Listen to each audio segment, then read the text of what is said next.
Go ahead. Hi, everyone.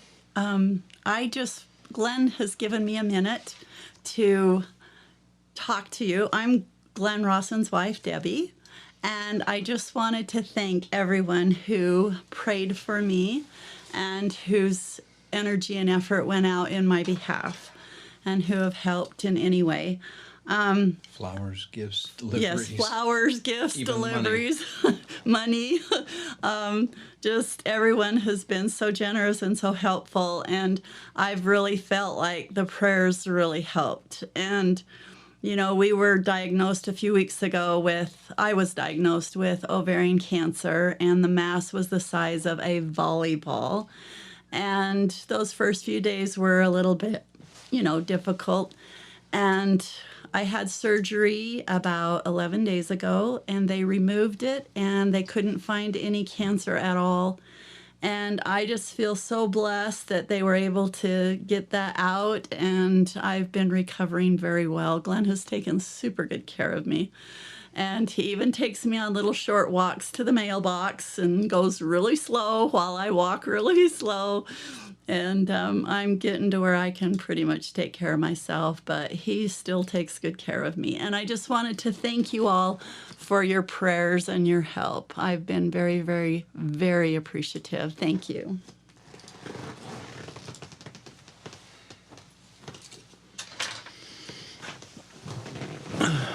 Okay. Well, that was short and sweet. I was kind of enjoying her just taking over and doing that. I could just sit there and read the comments for the first time. Thank you, Debbie. You can go ahead and tune in downstairs if you want. Welcome, everybody. Thank you for joining me tonight and joining us. I want to thank you for being a part of these firesides. I've been concerned lately at the dwindling numbers, but, COVID is kind of over as far as the pandemic, and people are getting on with their lives. Hallelujah. Today we went to church as a whole ward for the first time. When we left, 16 months ago, we were a struggling ward in the stake, and now our ward is like doubled in size. We're from one end of the building to the other, clear to the end of the gymnasium. So yeah, it was so good to go back to church today, and the temple is open. So it's been a great week and something we've anticipated for a long time. I was thinking about this morning, those who go back to church now and back to the temple now go not because of a habit, but because they choose to return. So anyway, it's a wonderful day, a wonderful week, and I'm looking forward to spending a little bit of time with you tonight, and I hope it's edifying. As always, I ask for an interest in your faith and prayers, not for me so much, but for those that are listening, that hopefully something will be said that might be of use to someone out there. Once again, please save the date, August the 14th, 2021. The next Knowing Joseph seminar will be at This Is the Place Heritage Park. The theme will be Finding Hope in Christ. Now, I want to talk about two of the speakers for a moment. Brother Robert Millett, former Dean of Religious Instruction at Brigham Young University, renowned scholar, author, lecturer. I mean, this man has done it all and continues to do it all. He's one of my favorite speakers. His topic for this seminar will be Joseph Smith and the Christ of the Restoration. I'm looking forward to that. That'll be one of the talks that will be given. Another one, I'll only do two, but another one of those talks will be by S. Michael Wilcox, my friend and colleague in the travel industry. And his talk will be titled, That Ye May Abound in Hope, from the book of Romans. Those two talks will be presented on August 14th. Now, you can get tickets at historyofthesaints.org. You can get tickets either to attend in person while they last, or you can attend virtually. I'll introduce the other two speakers on another fireside at a later date, and I will continue to remind you of that date coming up. We'd like to see as many of you there as possible. Okay, now, on with it for tonight. This first story, which was the title story, was shared with me by Don Ormsby. Don, thank you for this. I read through and studied and rewrote the story to get it in a third-person narrative. But let me introduce it this way. The saints coming to Zion by handcarts, which is, like you see in that piece of olive wood back behind me there, which, by the way, I'll talk about later in the show, comes from Jerusalem.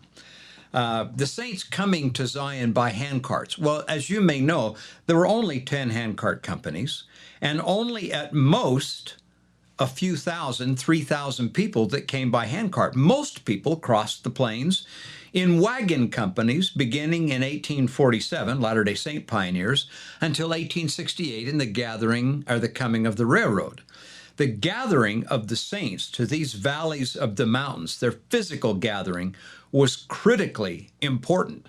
And President Brigham Young and other church leaders of the day were always looking for ways to expedite that process.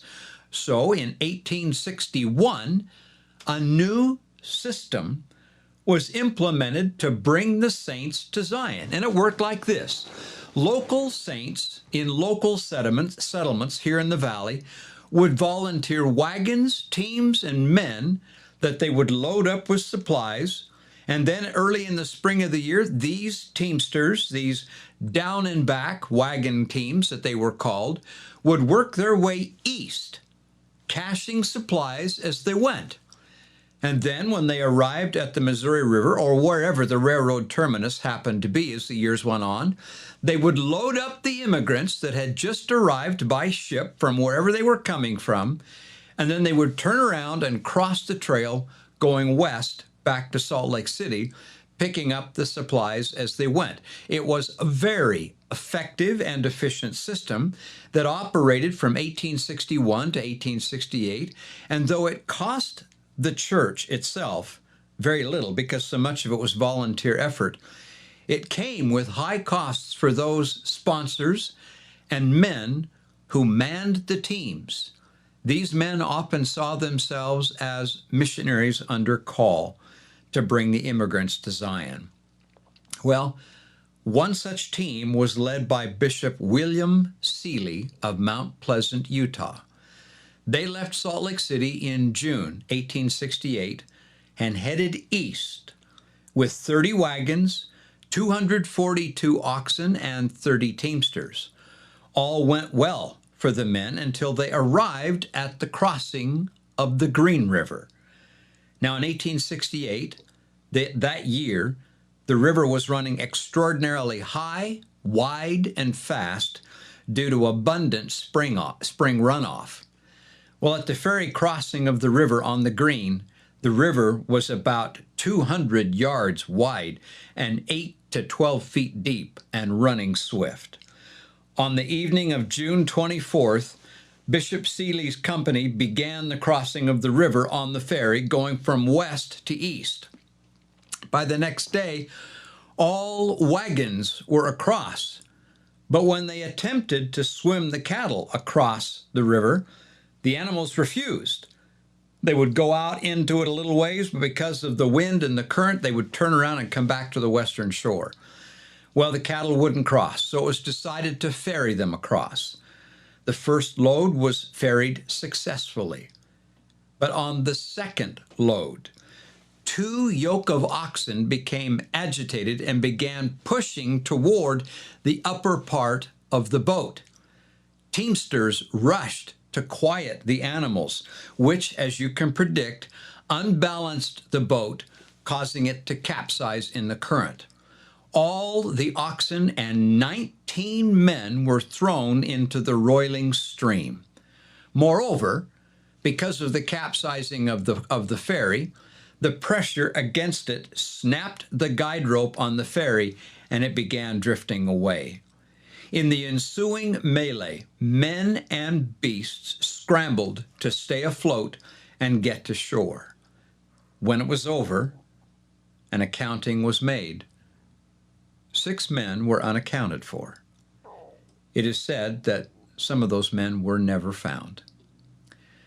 In memorial of that event, a song was written. It reads as follows. We, the boys of Sanpete County, in all obedience to the call, started out with 40 wagons to bring immigrants in the fall. Without fear or thought of danger, lightly on our way we sped. Every heart with joy abounded, Captain Seeley at the head. When we reached Green River Ferry, on its bank so nice we stayed. In the morning we ferried the wagons over, thinking soon to roll away. Next to drive the cattle over, but we found they would not swim. And oh, the boys were in the water many hours up to their chins.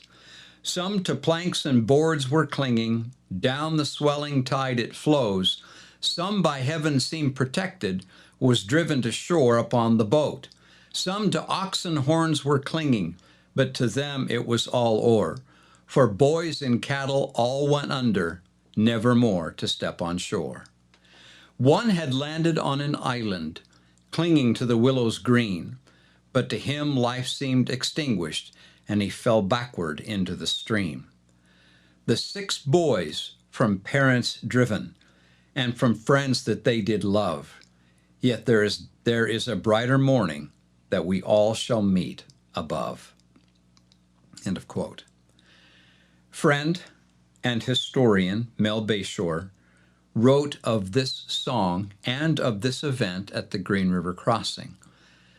The song was sung in Mormon gatherings for years. It was sung not only in Sanpete Valley, where it memorialized a tragic event of local import, but throughout the church. For these 6 Mormon missionary martyrs who drowned at Green River in 1868, the Boys of Sanpete County song similarly served like the hymn, Come, Come Ye Saints, does for the pioneers, to memorialize their sacrifice. End of quote. I suppose now, speaking personally, that story wouldn't have as much meaning had it not been for the fact that in preparation for these excursion tours out to Martin's Cove, I was just there yesterday or the day before at the Green River Crossing where this event took place. I look forward to taking you there, and this will be one of the stories I share with those that are there. Moving on. Signs, wonders, and miracles follow faith. They always have, and they always will. Seeking signs is wrong, but signs follow those who believe. I have observed in my travels about the world that miracles are so rare out there in the world that people, they're big events, they make history. But among the Latter-day Saints, miracles, signs, and wonders are so common that they scarcely get mentioned. This is one of those signs, wonders, and miracles that shows the Lord's tender mercy. I share it with permission. It's titled, The Lord's Reign. And Brother and Sister Hawks and family, I hope I do it justice to the great story you shared with me. In 1963, Vaughn and Arlene Hawks were called with their two small children to go to American Samoa, where Vaughn would teach and later become the principal of a school there belonging to the Church of Jesus Christ of Latter-day Saints. The Hawks would spend most of the next 7 years there as church school missionaries doing the work of the Lord. The school was called, and I hope I say it right, Mapusaga High School, and it served about 300 students each year in grades 8 through 12. Now, as you know, the climate there in American Samoa is hot and humid with large amounts of rain, and even though they lived on a small island surrounded by the immense South Pacific, the inhabitants of the island were dependent on that rainwater for their needs. Subsequently, a system of large storage tanks were established to catch the rain that was then used to run their homes and the school. Hence, it was crucial that the rain came often to keep the tanks full. But then, during the 1965-66 school year, the rain did not come. And as time went on, the water in the tanks got very low. It soon became necessary to ration the water and even to build outhouses behind the school. Finally, it reached so critical a state that the islanders determined that if they were going to keep the school open, they would need the Lord's help. So, as a faculty, the Hawks and other teachers joined together in fasting and prayer for rain. 17 faculty families and quite a number of the surrounding Samoan families and many of the students at Mapusaga High School joined in the fast. Late on Saturday afternoon, all who had fasted met together on the campus to ask the Lord for rain. Brother Hawks acted as voice for the prayer. He poured out their gratitude for the many blessings received, as well as their plea for rain. They closed the meeting and walked home under clear blue skies. That night, they were awakened to the sound of rain falling gently on the roof. Brother Hawks got up and checked the rain gauge. 1.5 inches of rain fell over the course of that night. As it happened, on that Sunday morning, the saints on American Samoa were expecting two very special visitors: President Hugh B. Brown of the First Presidency and a brand new apostle, Thomas S. Monson. They were scheduled to fly to American Samoa, where they would then catch another flight and go on to Western Samoa. When the Hawks had previously contacted those brethren and asked if during their layover they would spend 1 hour with the saints in American Samoa, they graciously agreed. So early that Sunday morning, Brother Hawks drove the school vehicle to the airport and picked them up. During the 3-mile drive back to the school, Brother Hawks told the brethren of their need for rain, of their fasting, and their prayers. President Brown and Elder Monson expressed a desire to join their faith with the islanders in their petition for rain. As they neared the school, a few drops of rain hit the windshield. By the time they arrived at the school, the rain was coming down hard enough that umbrellas were needed to get them into the school chapel, which was filled to capacity with faithful Samoan saints. President Brown and Elder Monson greeted the saints warmly and spoke to them for 1 hour. As the meeting progressed, the rain came harder. The thunderous noise it made on the metal roof nearly drowned out the speakers. When the congregation looked out the louvered side windows of the chapel, the rain was coming down in such monstrous sheets that it appeared as though the congregation was inside of 2 giant waterfalls. The dramatic scene continued throughout the meeting. Quite an impressive answer to prayer. At the end of the meeting, Brother Hawks took the brethren back to the airport through a pouring rain. When they entered the terminal, they were told, the brethren, that their flight was being delayed. Sister Hawks said, as they were waiting in the terminal, the pilot came inside and walked over to some of the workers there. President Brown and Elder Monson then overheard the pilot say to the workers, quote, "That is the strangest rainstorm I have ever seen. The only place it's really raining in the whole South Pacific is right out there over that Mormon school." End of quote. By the end of that memorable Sabbath, 13 inches of rain had fallen, and by the end of the week, 20 inches. When the rain finally stopped, there appeared over the school a beautiful rainbow, a message from the Lord. And one last thing, Sister Hawks added this significant detail. She said, quote, "One thing I vividly remember about that rain was that it did not do damage to the school. It was a very clean rain. Other times when we had a bad storm, it would leave debris littered around the grounds, and there would be damage to the campus and buildings. None of that destruction occurred during the Lord's reign. End of quote. What a marvelous story. Now, most sermons, like these firesides, they come and go quickly. We may remember for a moment what we felt, but before too long, the words spoken fade and they're gone, and sermons come and sermons go. Powerful at the moment, but usually quickly forgotten. And of course, there are some rare exceptions when someone says something that really sticks. But sacred music. How many hymns, centuries old, live on generation after generation, lifting souls closer to Christ? The people of New York City were having a very difficult time during the summer of 1864. The Civil War was raging, fracturing the nation and leaving families anxiously waiting for any news from the battlefront. The heat and humidity were relentless.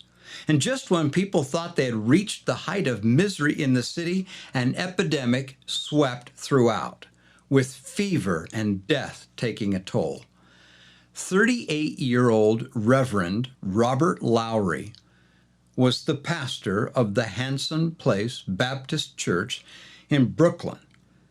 One evening, after an exhausting day of visiting some of the sick and dying members of his church community, he thought of the scripture in Revelation 22:1, which described, quote, a pure river of water of life, clear as crystal, proceeding out of the throne of God and the Lamb, end of quote. Lowry wondered why some hymn writers did not focus their songs on the truth that friends and loved ones could be reunited one day at this beautiful river. The words of the hymn, "Shall we gather at the river," came to Lowry, and he quickly wrote them down. Then he sat down at his parlor organ and composed the tune. Shall we gather at the river, where bright angel feet have trod, with its crystal tide forever flowing by the throne of God? Yes, we'll gather at the river, the beautiful river, gather with the saints at the river that flows by the throne of God. Now, a reporter once asked Robert Lowry, what his method was for writing hymns. His reply was, I have no method. Sometimes the music just comes and the words follow, fitted insensibly to the melody. He says, I watch my moods, and when anything good strikes me, whether words or music, and no matter where I am, at home or on the street, I jot it down. Often the margin of a newspaper or the back of an envelope serves as a notebook. Lowry went on to say, my brain is a sort of spinning machine. He said, my brain is sort of a spinning machine, I think, for there is music running through it all the time. I do not pick out my music on the keys of an instrument. The tunes of nearly all the hymns I have written have been completed on paper before I tried them on the organ. Frequently, the words of the hymn and the music have been written at the same time. End of quote.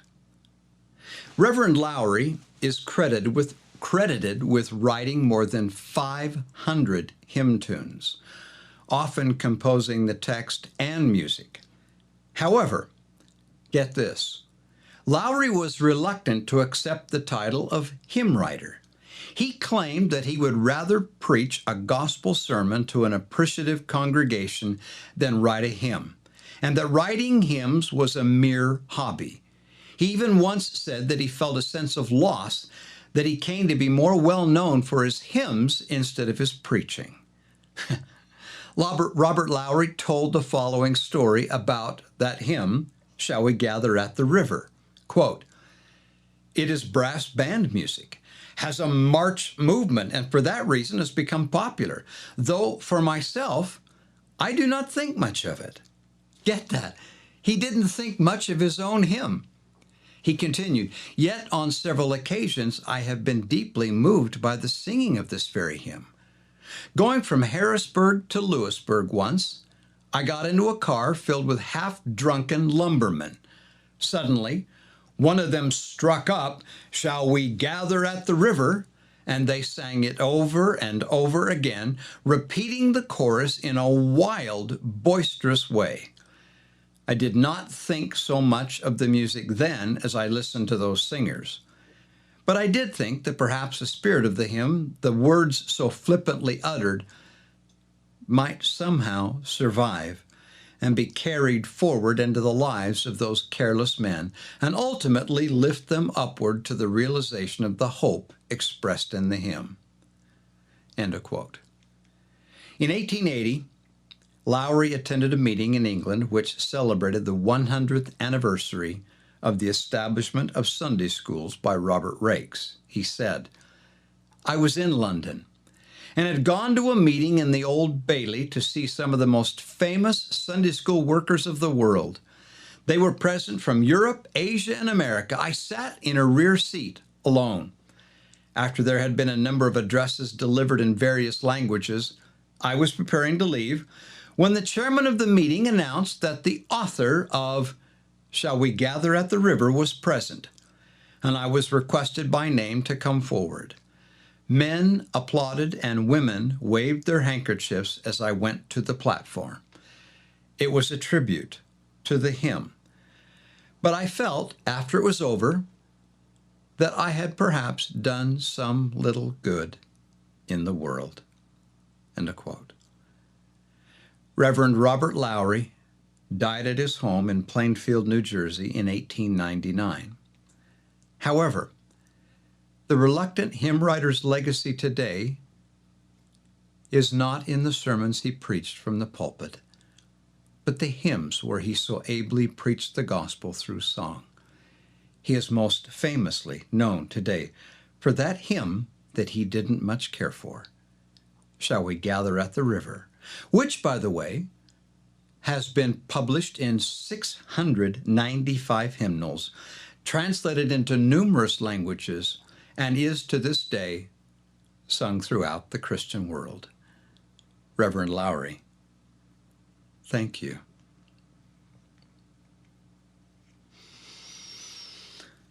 Well, I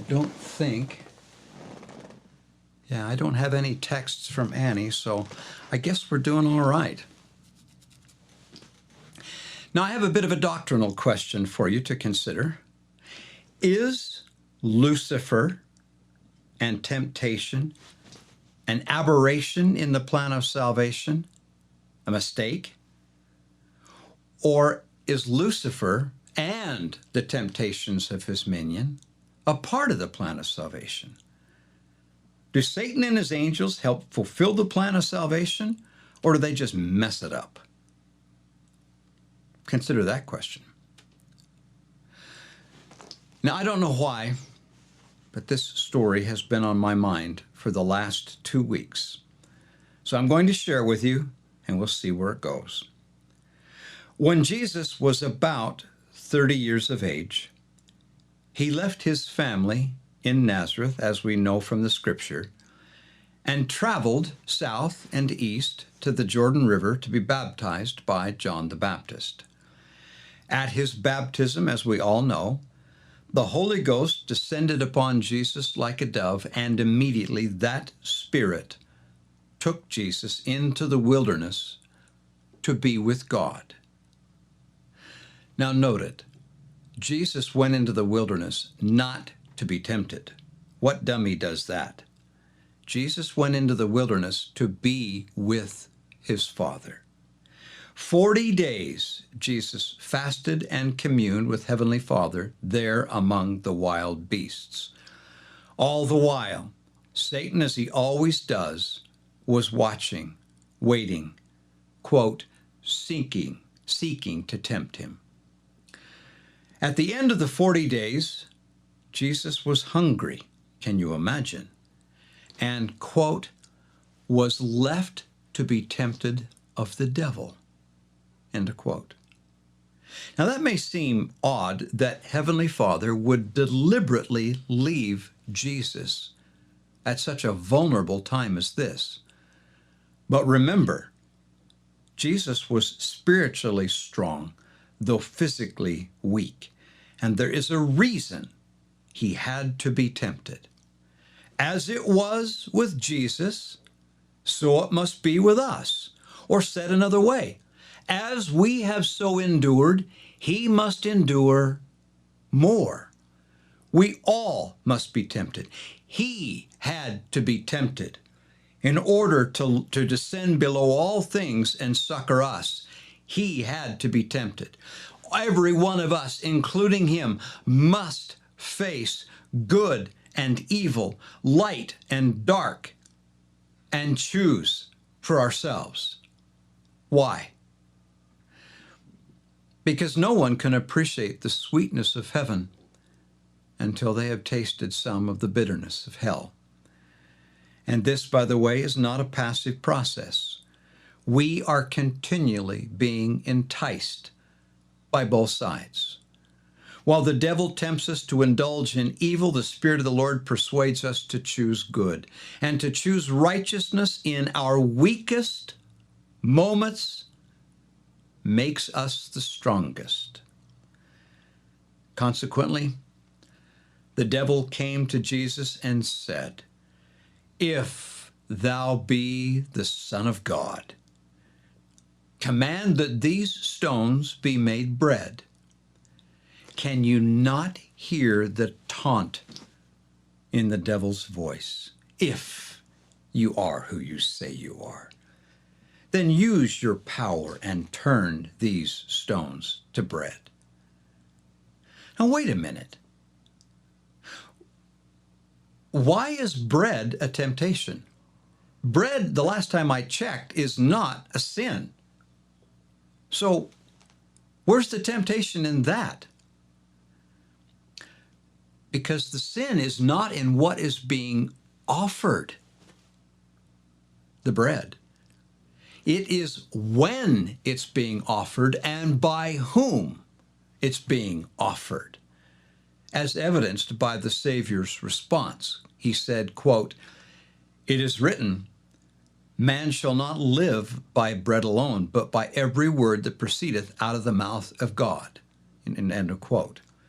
In other words, I will not partake of bread to end this fast until my Father gives me leave, and certainly I will not do it for you or at your behest. So many times, my dear friends, sin is not, say that another way. Sin is partaking of something good, but at the wrong time and in the wrong way. Let me repeat that. So often, sin is partaking of something good, but at the wrong time and in the wrong way, and perhaps from the wrong source. Jesus could wait to feed his starving body. He could wait for power, honor, glory, fame, and kingdoms until his Father offered them. Now, by offering us what our body and our ego craves now, the devil pulls us away from God and distracts us. Jesus is our master example. As we too understand the Scriptures and obey the whisperings of the very still small voice, we come to know what is right and what is wrong.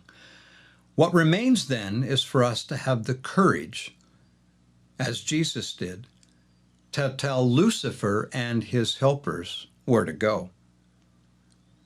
We cannot escape temptation in this life, nor should we.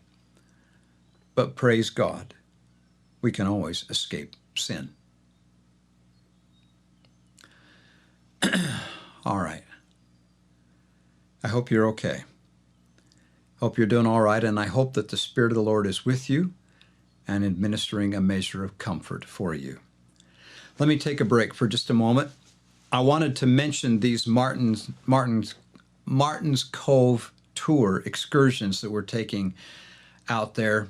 The response has been overwhelming. I checked with Diana just a little bit ago, and she said that there were only 20 seats left open in the tours. And she said a lot of people still had already applied for those. So I don't know how many are still open. If you're interested in going on one of these tours, and I'm inviting you to come, you better get on the website right away, glennrawsonstories.com, and book a seat while you still can, because there's not going to be very many left. Also, I wanted to remind you, because I have a son who's a missionary, don't forget that missionary book of stories. It's still available at glennrawsonstories.com, and we can still send stories out to you that you can send to your missionaries. And once again, just from the depth of my heart, to all those of you who have sent in stories, thank you. To all those of you that have subscribed to the stories and are receiving the emails, thank you. And to all those of you VIPs and those who have bought books and signed up for tours, you are funding this research. And I thank you from the bottom of my heart. I don't know how else to say it. You have been my lifeblood. So thank you.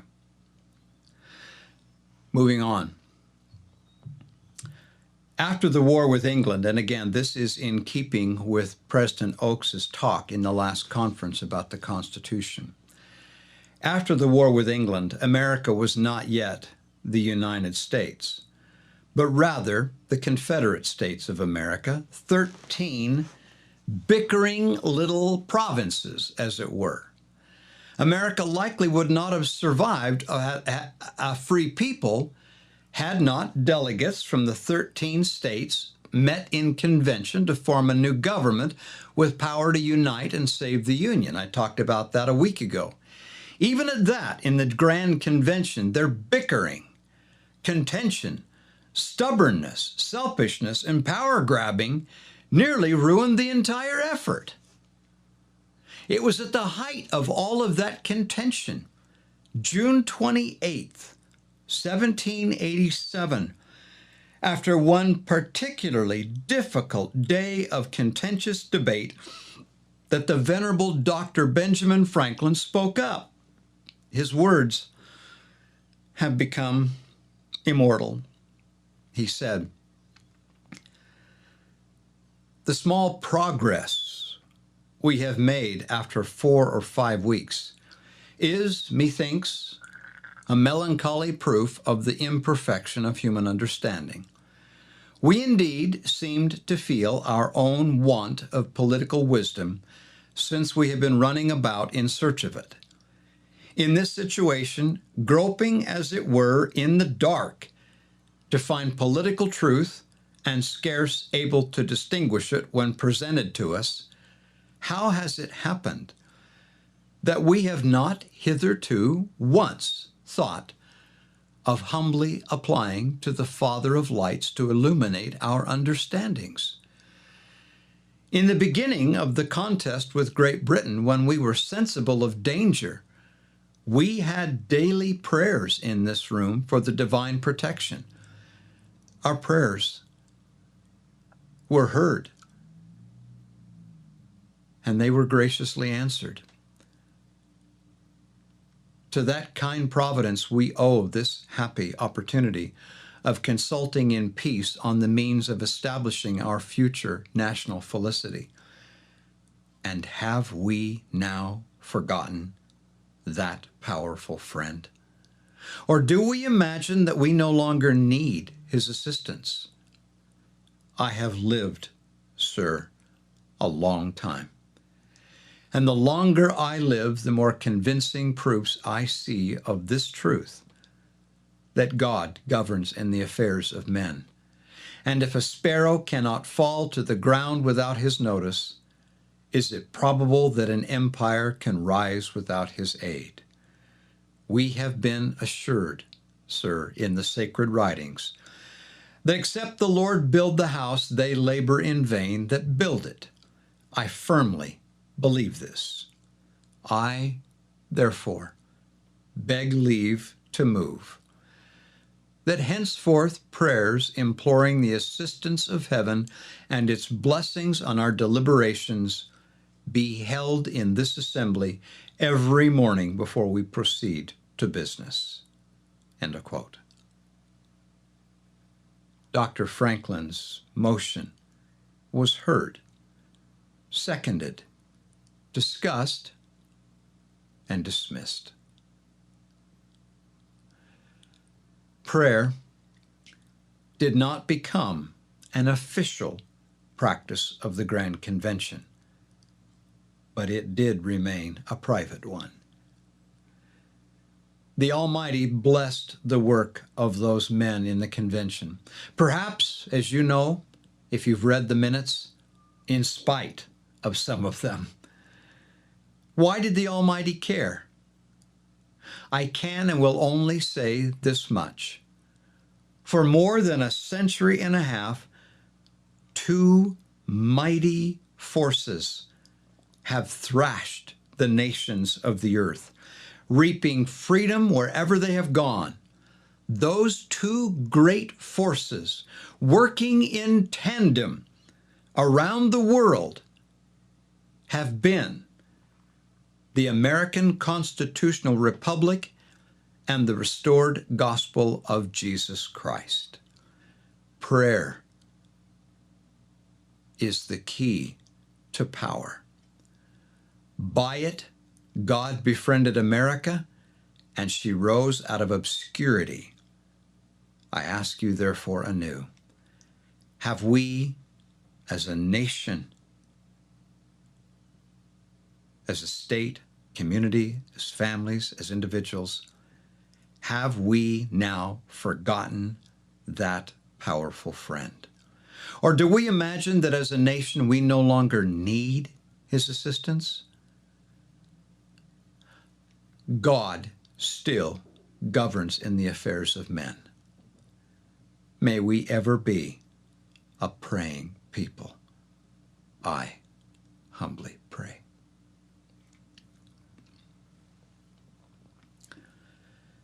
In Doctrine and Covenants, section 63, which is this week's Come Follow Me lesson, the Lord commanded that funds be raised and sent up to Zion to purchase the land according to the law, that their enemies would not come upon them.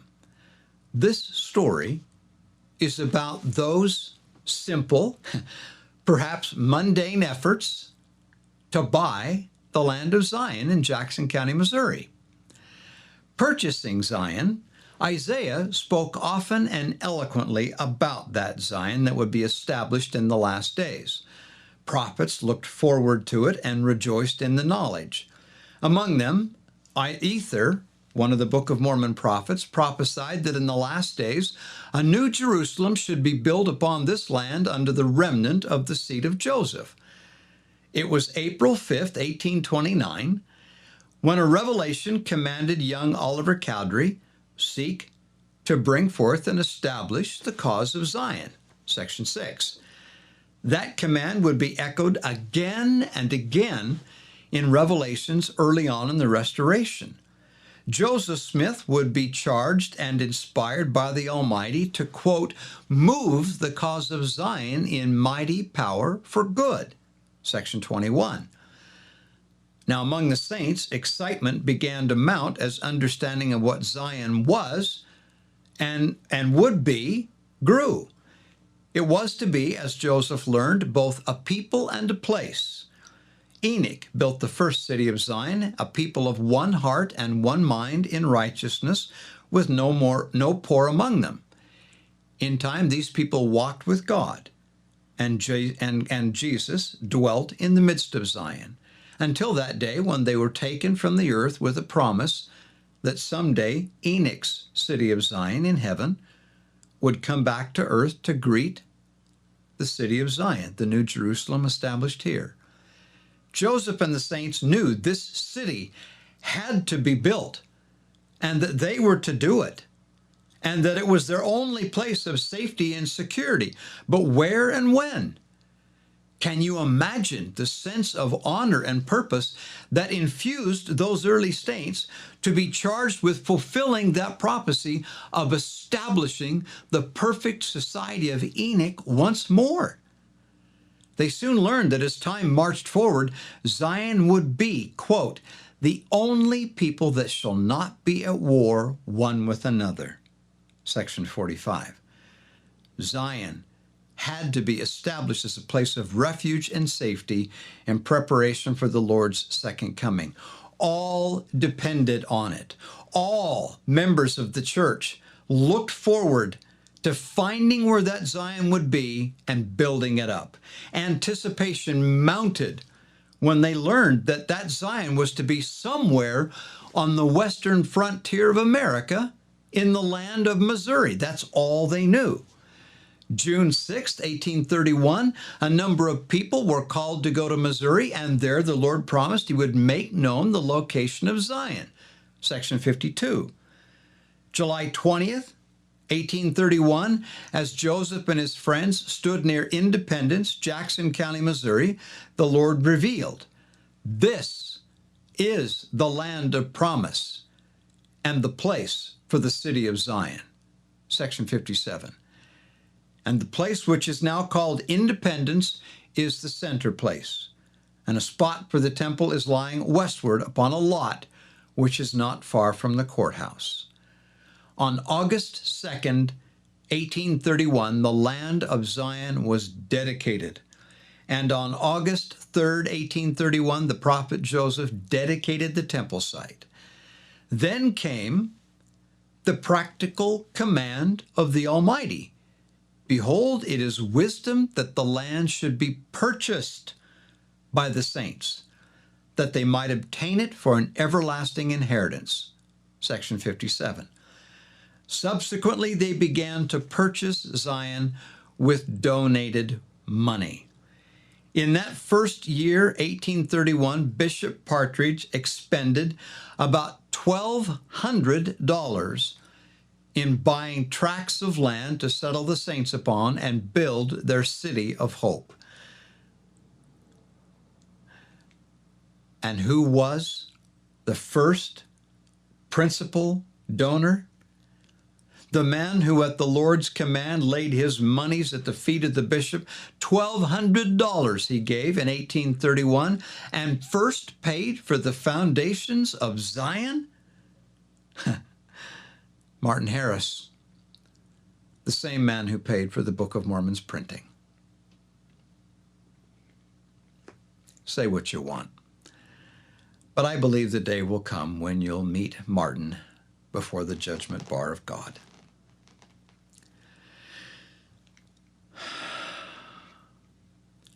Hundreds of thousands of immigrants made their way over the Oregon-California Trail in the 19th century. It has been variously estimated between 300,000 and 500,000 immigrants came over that trail. Of all those companies, very few are as famous as the one that I'm about to describe. Most of that company set sail from Liverpool, England, May the 4th, 1856, on board the ship Thornton. It was July 12th, 1856, when they were formed into a company in Iowa. James was appointed their captain. He was 44 years old, and having been over the trail twice before, he was among the more experienced. Numerous delays created something of a perfect storm for the immigrants. They were leaving too late in the year, but neither was there a place for them to spend the winter. Couldn't stay in Iowa, couldn't stay on the Missouri winter quarters. Their only choice really was to go on. So in faith, they gave themselves to God and decided to move on. It was August 16th, 1856, when they jumped off onto the plains with over 1,000 miles to go. And then, Sunday, October 19th, 1856, just after midday, snow, and howling wind caught the immigrants on one of the most desolate and exposed portions of the trail. Their already difficult circumstances were now deadly. Word came that a rescue party was somewhere ahead of them, but where were they, and why didn't they come? It was cold. The snow was deep, and the wind was fierce. The company was out of food, and people were dying every day. Now, I ask you for just a moment. Look into your imagination. If you have been to Fifth Crossing or Ice Slough or Sixth Crossing, Wyoming, and you can imagine what that looks like in the winter, and imagine all those hundreds of people out there with no clothing against the weather, out of food, and dying daily. Imagine the test of human will and courage. With all of that, their captain decided that he had to do something. He would go in search of the rescuers that were somewhere up ahead. So he and a friend, Joseph Elder, ventured off into the snowbound wilderness, having no idea where these rescuers were. They left the Sixth Crossing on the Sweetwater, went up and over Rocky Ridge, and still didn't find him. Down the other side, 27 miles later, just at nightfall, they came across a signboard stuck in the snow moments before. They followed it and found the rescuers' camp. Had Harvey Clough not placed that sign, the captain and Joseph likely would have not found the rescuers in time to save the company.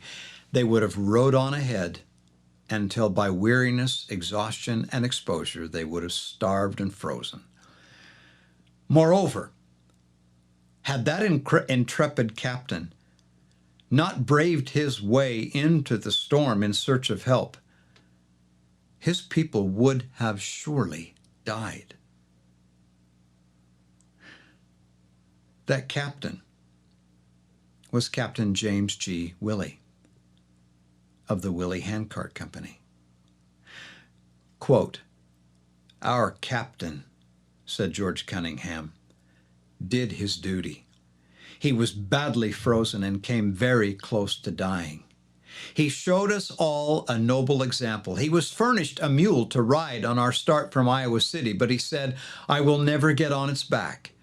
I shall show the example, you follow it.' And he did so, and the captains of hundreds followed him. They would crowd on ahead to be the first into the streams to help the women and children across." End of quote. "We all loved Captain Willey," wrote Mary Huron. "He was kind and considerate and did all that he could do for the comfort of those in his company." End of quote.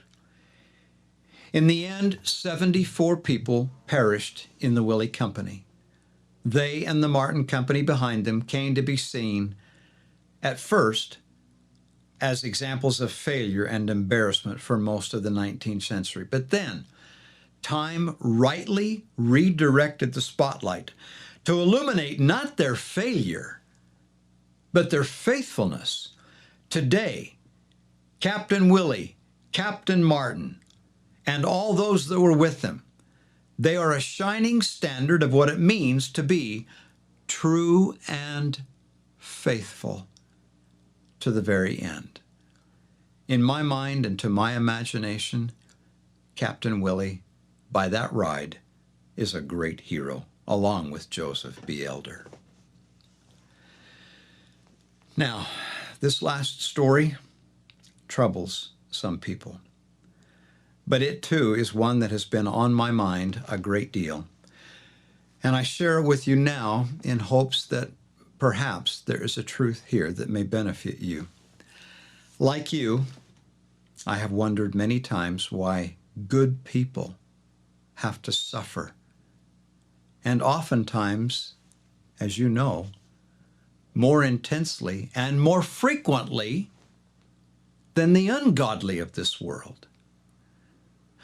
Recently, I learned something that began with Job. Job in the Old Testament said to his friends, "Hold your peace. Let me alone that I may speak, and let come on me what will. Though he slay me, yet will I trust in him." Job 13. What trials had already come on Job? Do you remember? Well, first of all, his worldly wealth was taken from him. Then his children, 7 sons and 3 daughters, were killed all at once. That right there would do me under. I could not bear it.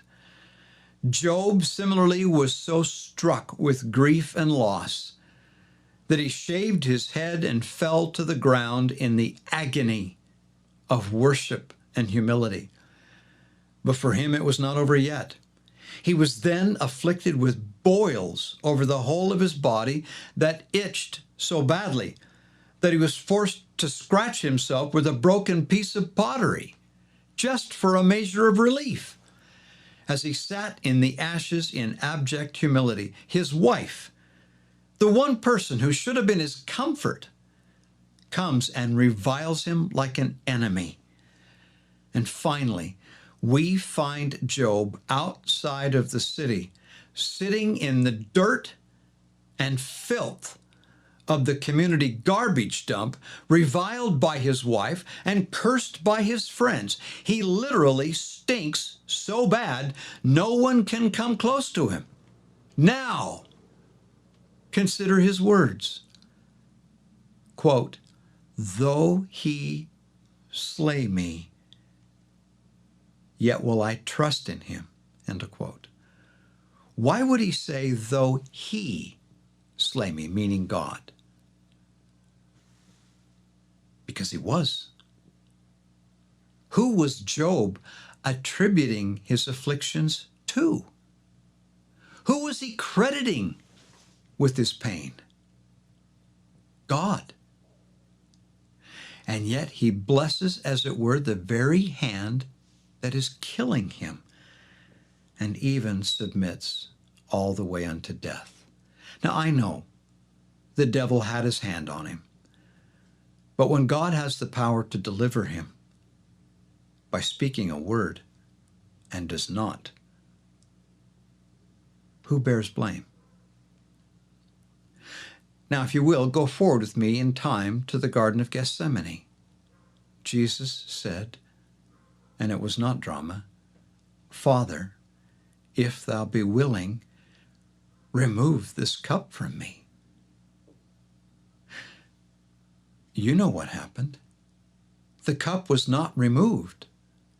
From whence came that terrible cup of atoning agony? It came from the Father. It was the Father who called Jesus to Gethsemane and to die on the cross. It was the Father who was hurting him for all of us. And yet Jesus, being in an agony with the divine weight of it all, prayed more earnestly. To whom? To the Father, the very person who, as it were, was killing him. As it was with Jesus, so it was with Job, Abraham, Joseph, and so many others. The more the Father hurt them or allowed them to be hurt, the more powerfully and prayerfully they submitted. When Jesus said, "Not my will, but thine be done," it was not, "All right, I'll do it your way, but I don't like it and I don't want to." No, it wasn't that at all. It was, "If this is thy will, then it is my will too. I want to do it. I welcome it. Bring it on. You have the wisdom, the power, the knowledge.